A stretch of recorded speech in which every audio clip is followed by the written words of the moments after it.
Hey everyone, today I'm going to show you how to fix dev error 5820 in Modern Warfare 3.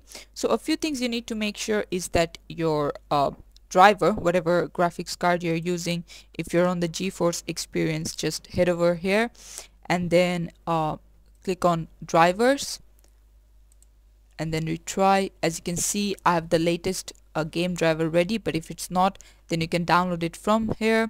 Also make sure your in-game overlays are off, because a lot of times they also take up some memories which might make the game crash. Next up, head over to device manager, and then as you can see it says display adapters and then NVIDIA GeForce, which is my graphics card. Right click, head over to properties, driver, click on update driver and make sure it is updated from here also.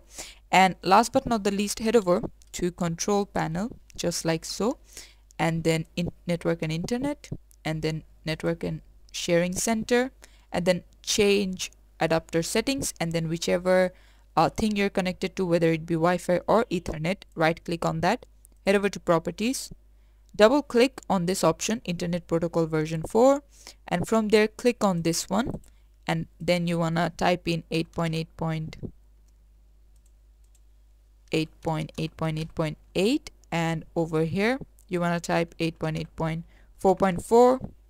press OK, get out, and this should work. And if it still doesn't work, you can try like logging out and then logging back in and see if that works. But yeah, this is it for the video. Thanks for watching. Please leave a like and subscribe for more tutorials like this, and I'll see you guys in the next one.